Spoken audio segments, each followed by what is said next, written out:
place. And I, like you, I think sort of I see the Enneagram as a different level of consciousness. Oh yeah. And for me, who was I wasn't at all religious. I didn't believe in God or anything like that. Really, it was I was more Taoist. I'd gone Christian to Buddhist to Taoist, and this the way when I talk about God now, it's not a God that I was ever taught within Christianity in my early years. The God to me is the divine. It's the source where we're all from. It's divine intelligence. It's something other than what's created this. You know, there's something, and it's not a being. It's an isness. It's an energy, or it's something to surrender to. And ultimately, if we do, whatever we call that surrender, we'll be gifted. Because by surrendering, you're not being afraid anymore. And so you're putting, religious people would say, regardless of what the religion would say, I'm putting my faith in God. Mm-hmm. People who are agnostic would say, I'm putting my faith in life, I'm just trusting. Other people would, spiritual would say, I trust the universe. Yeah. It's all the same. It's absolutely all the same. They're just different words for explaining an experience that is going to your opposite tendency. The tendency will be to fear and to try and get something. I want to get this because when I get that, then I can be. Mm-hmm. Except there becomes an understanding on the path, because the psychological fulfillment of which the ego mind thinks that it's going to achieve never ever works. No. It's a carrot on the end of the stick, and it never gets to eat the carrot. It might do for a little while, a tiny little bite. You know, I want to become a doctor, and they can become a doctor, and for the first few days or weeks or whatever, but soon it wears off. You know, I've had clients like this, you know, or even I wanted to earn 140 grand a year, or I wanted to make 20 million, or, you know, it hasn't got me. I thought I'd have this. Yeah. I thought I'd have this thing, and it's not there.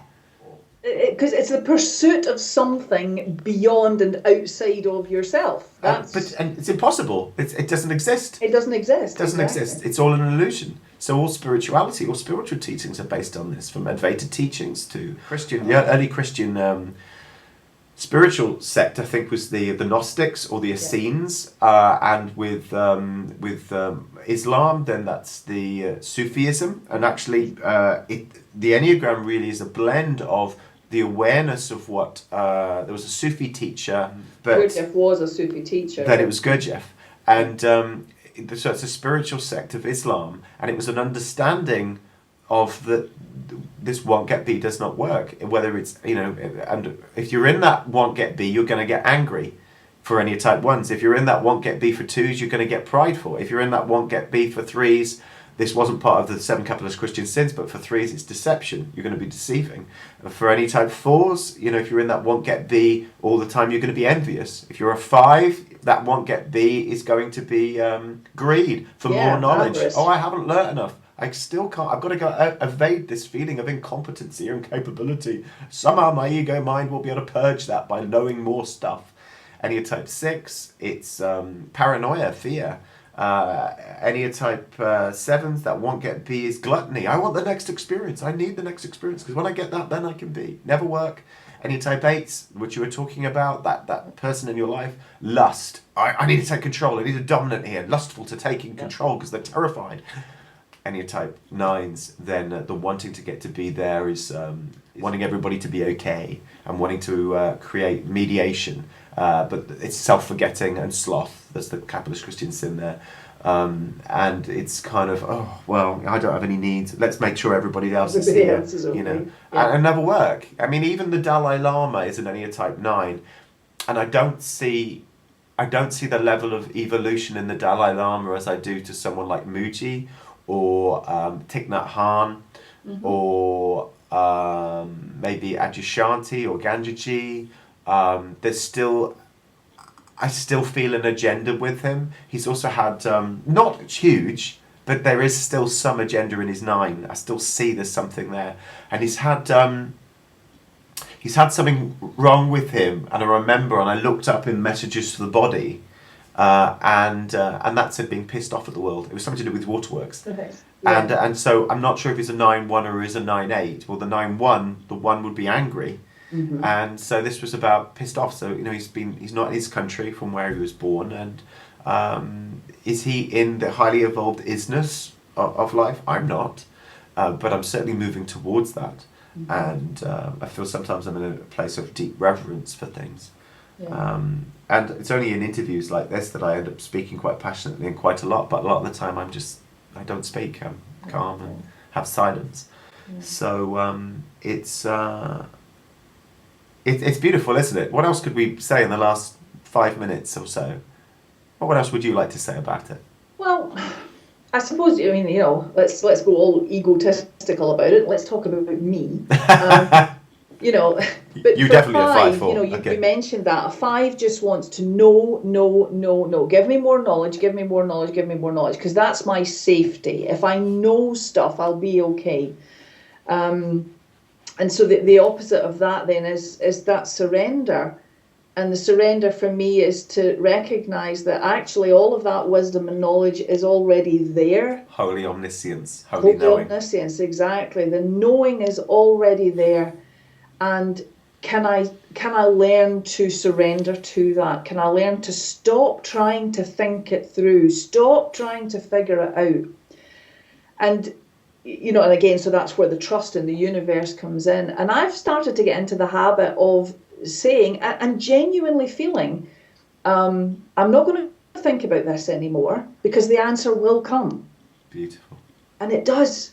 It always does, And it may not, in fact, 9 times out of 10, it doesn't turn up in the way that one would think it would turn up, And that's my bind as a 5, is being caught in thinking. We don't participate in life at all because we spend all of our time thinking about participating in life. That's not You don't fair. actually do it. You do, and you're doing it right now. Well, this is me finding liberation in my opposite tendency, because the Enneagram has shown me what I need to do, and every piece of it that brings me discomfort, I just use EFT to tap my way through it. So the combination of the route map that is the Enneagram and the fuel or the power that is EFT, blend those two together, and then you are going places. Absolutely, yeah. You've got someplace to go. I definitely agree with that. Every client who comes to see me, I'm usually typing their personality within the first session, if not the second session, and then invite them, and that's a lovely word, inviting, to them to discover themselves. Yeah. And sometimes I'm wrong. Sometimes I'll say, I did a Enneatype 7 testimonial with a lady who lives around here, and I thought she was 6. So I thought she was a 6-7. I just knew she was. I said, I can see the 6 and I can see the 7. I think you're more 6-7. Oh no, she goes and investigates it and comes back and goes wide-eyed, I'm a 7. Oh my goodness. I couldn't believe how accurate this was about my personality. Yeah. And it's beautiful when you hear those kind of things. And then she's got that, with plenty more sessions I could have done with her, but she could only afford 1 or possibly 2, I think she came for. But she has that, had to go away and to do the inquiry, the spiritual work, where and really the inquiry just is in this. Is this wanting to get? Will this be ever work for me? Is this wanting ever going to really manifest in what it is that I egoically think that I need or want? It'll never work ever, and this is where people have massive spiritual shifts. Without even knowing the Enneagram, but it's about they go on a full surrender, because they end up going in this, like Neil Donald Walsh, for example, or even Eckhart Tolle, just in these places where the ego's running the show, and then at some point there's just like this, man, this ain't never gonna work. I can't do this anymore, and it's just like, bugger this, forget it, right, I surrender. Take me, do what you want with me. I am done. And then life starts to work. Yeah, and exactly. starts to fall into place. Because even in with Christianity, it's like, in the Lord's Prayer, it's not my will be done, which is won't get be. It's thy will be done. So then you become a conduit for the divine source, life, or whatever. And that's the key to it all. It's the surrender to being the conduit. Yeah. And as you say, when you do that, and by God, that's hard to do. But when you do it, that's when life starts. That's when everything comes alive, and that's when, everything starts to flow. And I wrote in when I was in Egypt recently. I wrote love is the was a profound sentence. I've got my feet in the Red Sea, and I'm like writing my book on my iPhone, and the sentence was, "Love is the stuff of miracles." Full stop. Yeah. Because when you are in surrender, you're not in fear as much. Well, you could say, "Well, I am fearful." But when you let go, you're letting go and trusting into the universal love. Love, yeah. Or you could say God's love, life's love, just love. Mm-hmm. But, to hold on is to be in fear. And to be in that wanting to get to be, you're holding on and you're resisting, and it's my will, my will, my will, my will, my will.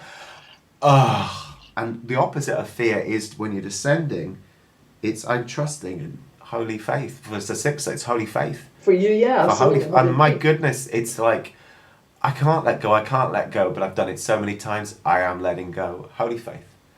Come on, here I am. Yeah.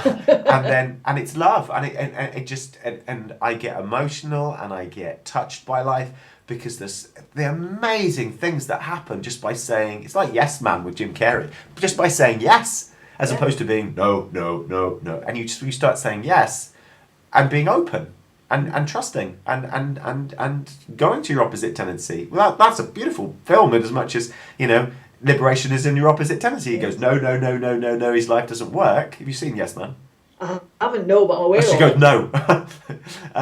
Then you have to watch it. And the liberation, it's rather kind of based on sort of a little bit like an Anthony Robbins seminar with Terence Stamp being Anthony Robbins, like a British person. And your liberation, sort of, you need to be able to say, to get life to work, is yes. And you say this when you're doing a UPW with Anthony Robbins, which is Unleash the Power Within. Becomes quite hypnotic, and you just like, yes! And you kind of like say this. But it is about saying yes, and it's about going with and surrender.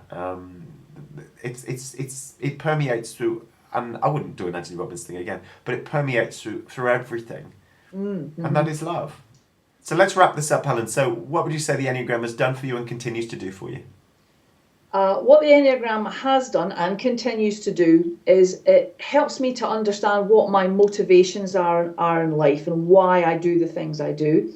It's showing me how I can get myself out of those binds and traps that hold me in place.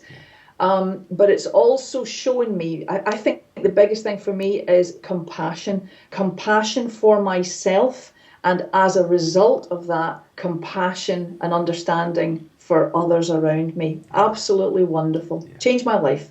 Yeah. Oh, thank you so much. Thank you for sharing that. Thank you. Excellent. You're welcome.